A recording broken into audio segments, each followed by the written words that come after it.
It all started in early May, just when the first summer heatwave kissed the sidewalks and the scent of barbecues began drifting through the cul-de-sac. I had just completed the long-awaited renovation of my backyard pool, a project that had drained both my wallet and my patience. After months of dealing with contractors, delays, and miscommunications, my personal oasis was finally ready. It wasn't just a pool, it was a statement.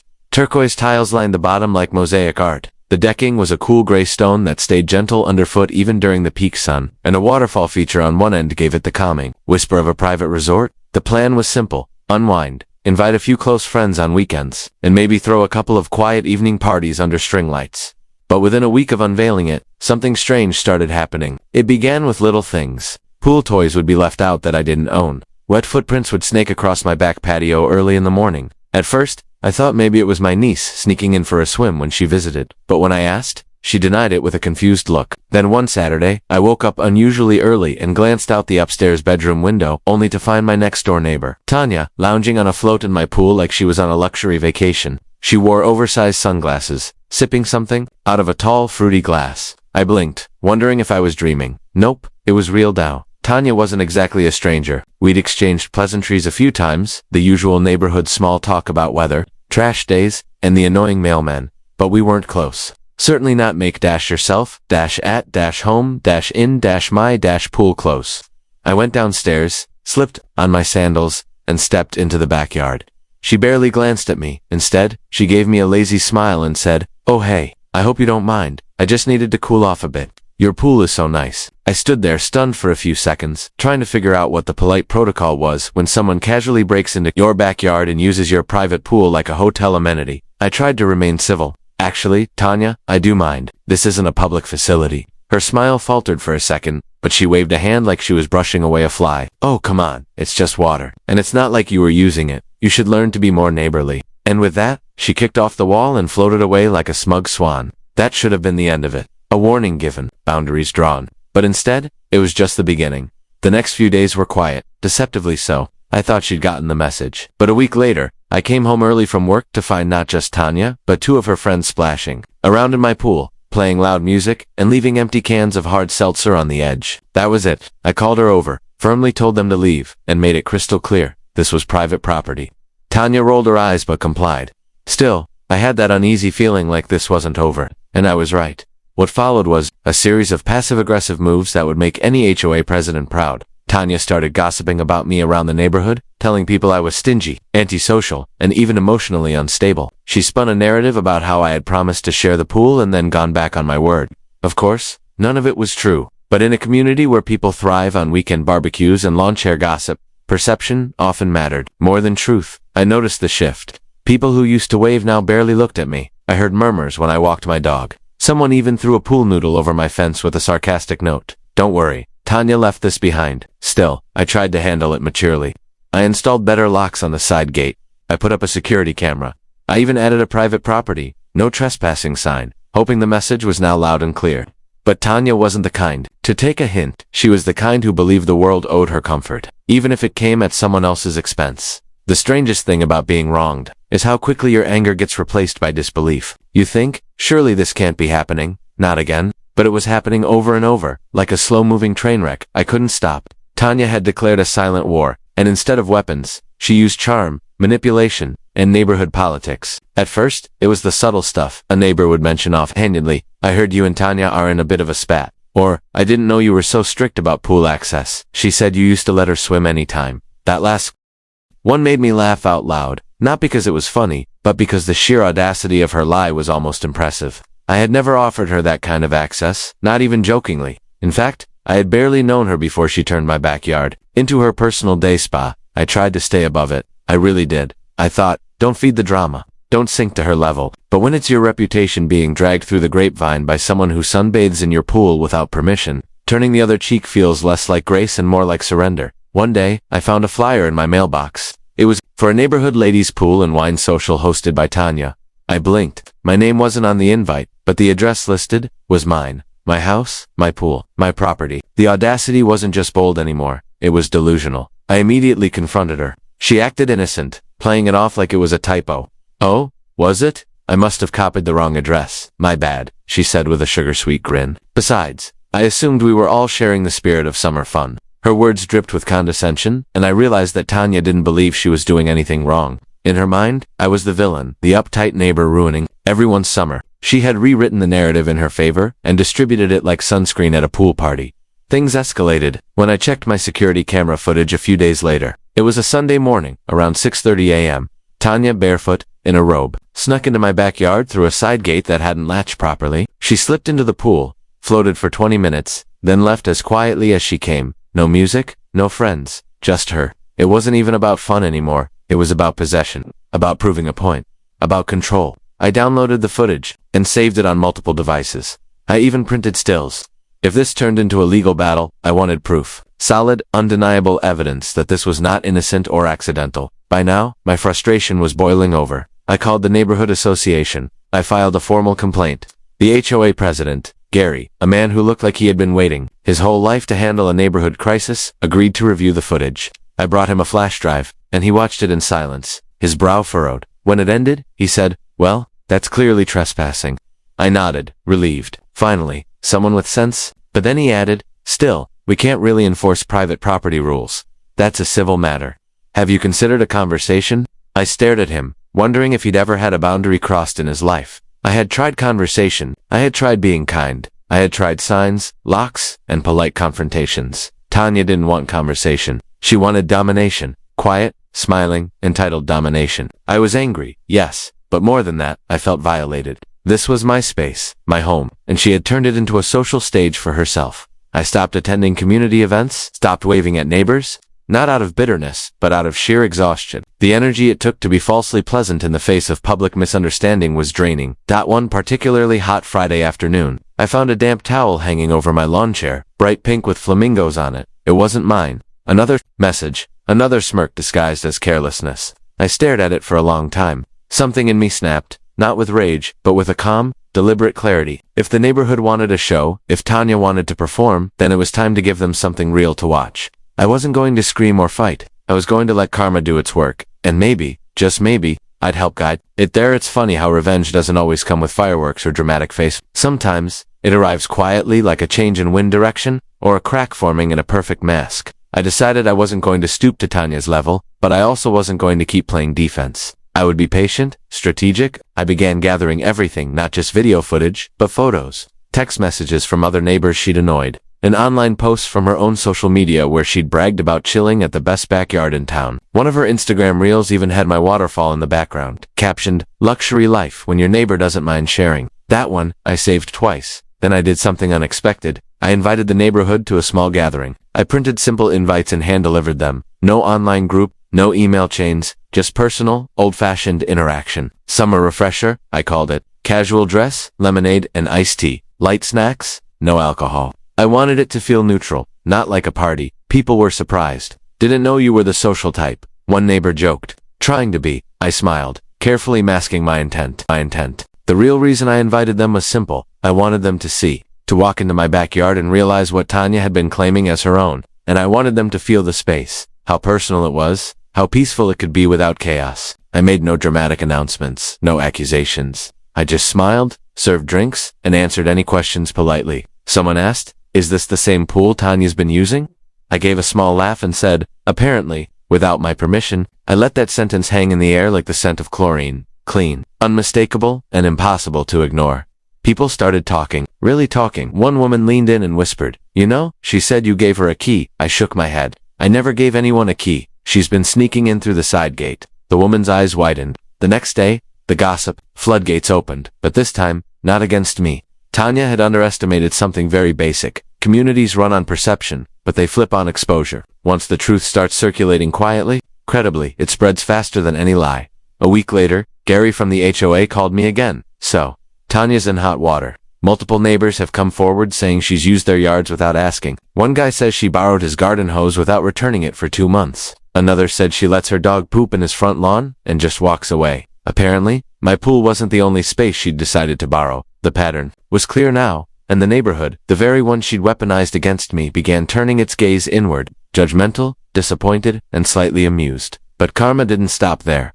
One hot afternoon, Tanya hosted one of her infamous wine gatherings, this time in her own yard. I was sitting on my back porch, sipping cold lemonade, when I heard a shriek followed by a loud splash. Laughter erupted. I peeked over the fence just in time to see a plastic kiddie pool filled to the brim had burst, sending waves of sticky rows and floaties all over her patio. A few of her guests were soaked, slipping in the mess. Someone yelled, "Why didn't we just go to his pool like last time?" Tanya, red-faced and dripping, screamed something unintelligible and stormed inside. The irony was delicious. The next day, I received a letter from the HOA. It wasn't about me, it was about Tanya. A formal warning, misuse of community property, trespassing complaints, noise violations. It wasn't much, but it was enough. I framed it and hung it inside my tool shed. Just as a reminder, sometimes karma does wear a clipboard and khakis. But I wasn't done. I compiled all the documentation, the footage, the social posts, the testimonies, and quietly forwarded it to a real estate agent friend of mine. He added a subtle note to Tanya's online property profile. No neighbor conflict history, verify boundaries. Nothing libelous, just a nudge. In our town, reputations are currency, and Tanya's was now officially in the red dot. It took less than 3 weeks for Tanya's image to collapse like a deflated flamingo float. At first, she tried to salvage it. She threw open her front yard to weekend yoga sessions, inviting a few of her loyal fence-sitters to sip on cucumber water and heal the energy of the block. But the turnout was small. People who once admired her confidence now avoided her gaze. And when she laughed too loudly at the community mailbox or waved too eagerly at passing cars, it felt forced, like she was auditioning for a role everyone had already seen her fail in. Word had spread, not in a cruel, gossipy way, but in that quiet, knowing way that small towns and tight communities specialize in. Parents whispered to each other at school drop-off. Gardeners shared snide observations over fences. Even the dog walkers, who usually stayed out of everything, had started leashing their conversations. And me, I didn't need to say a thing. I just watered my plants, walked my dog, and enjoyed my pool in peace. But Tanya wasn't the kind to retreat with grace. She doubled down, posting online about toxic masculinity in the neighborhood, passive-aggressively sharing articles about property hoarding, and even recording a Facebook Live where she cried on camera about how she was being ostracized for being friendly. The comments section was half sympathetic strangers and half local residents saying things like, "You can't just walk into people's pools, Tanya." She tried deleting those, but the screenshots were already circulating. Then came the meeting, the one she hadn't seen coming. The HOA scheduled a quarterly community discussion, and it was packed. People who hadn't attended in years showed up, not out of civic duty, but sheer curiosity. The topic? Increasing privacy protection and enforcing property boundary laws. Gary, who had once shrugged at her antics, now stood at the front with a projector slide labeled, "Respecting Personal Space in Shared Communities." I didn't have to say a word. My footage played, muted, as background. Tanya sat in the second row, arms crossed, jaw clenched, red in the face. One neighbor, an elderly man named Walter who rarely spoke, stood up and cleared his throat. "We used to be a quiet, respectful place. If we've lost that, it's because some of us forgot that neighborly doesn't mean entitled." That sentence hit harder than any legal notice could. A few people clapped. Tanya stood up and walked out, her heels clicking hard against the wooden floor like gunshots in a church. But karma still wasn't done with her. A few days later, a real estate sign appeared on her front lawn. "For sale, motivated seller." People acted surprised, but I wasn't. Tanya never apologized, never admitted fault, but this move. This was her white flag, her surrender disguised as a fresh start. I saw her one last time before she left. She was dragging boxers into a moving van, wearing oversized sunglasses in silence. No wave, no smirk, just quiet defeat. I didn't gloat. I didn't throw a party or post cryptic quotes about justice. I just took a deep breath, dipped my feet into my pool, and felt the water's calm return like an old friend. It was never about revenge, really. It was about reclaiming peace. About showing that boundaries aren't just lines in a yard, they're acts of self. And sometimes, when people cross them, the universe doesn't need your help to draw them back. It does it all on its own. After Tanya moved out, the street changed in subtle, almost imperceptible ways, like how the air feels lighter after a storm. The kids started playing outside again. Neighbors who had stopped talking to each other began exchanging smiles over trash cans and sprinkler heads. Even Gary from the HOA seemed more relaxed, as if a low-frequency hum of chaos had finally been silenced. I didn't realize how much tension her presence had created, not just for me, but for everyone. The thing about toxic people is that they don't always scream or fight. Sometimes, they just drain. And when they're gone, the silence feels like sunlight. But peace is a strange thing. You think you want it, you fight for it. And then when it finally arrives, you're left with space. Literal, emotional, mental space. And with that space comes reflection. I sat beside my pool, often in the evenings, feet in the water, letting the sounds of the fountain drown out the residue of resentment. I didn't hate Tanya, not anymore. What I felt now was something softer, more distant, like pity, maybe, or curiosity. What makes someone feel so entitled that they think other people's joy should be free for their taking? Maybe she was lonely, maybe she was spoiled, maybe no one had ever told her no and meant it, but none of those reasons ever justified what she did. Not to me, and certainly not to the others. Boundary violators always have backstories. But peace doesn't come from understanding the violator, it comes from understanding your own threshold, and guarding it without guilt. The real lesson, I think, wasn't about her at all, it was about me. About how long I had tolerated discomfort because I didn't want to appear rude. About how I let my fear of being the bad neighbor override my right to say, "This is mine, you don't belong here." Somewhere along the way, I mistook politeness for passivity, and it took a summer of nonsense to remind me that being kind does not mean being compliant. There's power in standing up, even if your voice shakes, even if your neighborhood whispers, even if the trespasser wears a smile instead of a scowl. Because when you don't stand up, you invite chaos disguised as connection. Tanya had taken advantage of that, not just with me, but with others. She knew most people would rather avoid awkwardness than enforce boundaries, but not forever. Eventually, even the nicest streets have limits. That fall, a new family moved into her old house, a couple with twin girls and a golden retriever. They brought brownies over the first week, introduced themselves without any air of performance, and joked about how they hoped the last owner didn't leave behind bad vibes. I smiled and said, "Only in the pool." But we cleaned that out. We laughed. It felt good to laugh, not with relief, but with genuine ease. I still kept the camera, still kept the signs. Not out of fear, but as quiet reminders. A part of me wanted to forget the whole episode, erase Tanya from the story, pretend it never happened. But then I thought, no, she was the reason I understood the value of boundaries, of self-respect, of calm that doesn't come from avoiding conflict, but from confronting it head-on with grace, patience, and strategy. Because peace isn't passive, it's something you earn. Sometimes you earn it one confrontation at a time. Sometimes you earn it with silence. And sometimes you just wait and let karma swim up behind the ones who never learned to knock. Weeks passed. The seasons began their slow turn, and summer gave way to softer skies and cooler evenings. The pool wasn't used as often anymore, not because I avoided it, but because it had returned to what it was meant to be. Mine, I realized. Something beautiful in that quiet. True ownership isn't about possession, but about presence. About feeling like you belong in your own space, without apology. Tanya's presence had disturbed that, not just physically, but emotionally. Energetically, her leaving wasn't just the removal of a neighbor, but the restoration of a boundary I hadn't realized I'd let blur. People often talk about justice like it has to come with punishment, arrests, lawsuits, screaming matches, a public fall from grace. But real justice, it's quieter. It looks like a woman floating in her own pool, no longer tense. It sounds like laughter returning to a backyard where there was once anxiety. It feels like walking through your own garden without the sense that someone might be watching from next door, plotting their next intrusion. That is justice. It's not about watching someone lose. It's about watching yourself heal. One morning, I found a child's beach ball in my yard, likely blown in from the new neighbors. I picked it up and walked over to return it. The mother smiled and said, "They always forget to deflate them." "Sorry it rolled over." I smiled back. "No problem at all." There was a pause, warm, mutual understanding, a reset button pressed. I handed her the ball, and for the first time in months, I felt zero tension in my shoulders. I wasn't guarding my home anymore. I was enjoying it. I began hosting small gatherings again. Not loud, not flashy, just a few friends. Quiet music, iced drinks, and laughter that didn't echo with performance. When someone asked if they could bring a friend, I smiled and said, as long as they knock. It became an inside joke.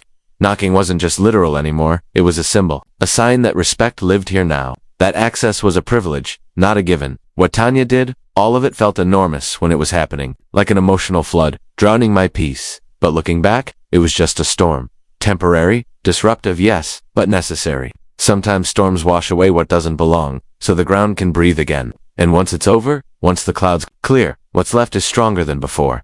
The pool now holds more than water, it holds memory. And it holds boundaries, invisible, but firm. Not because of barbed wire or anger, but because I finally understand what I deserve. Peace without intrusion. Kindness without exploitation. And connection without manipulation.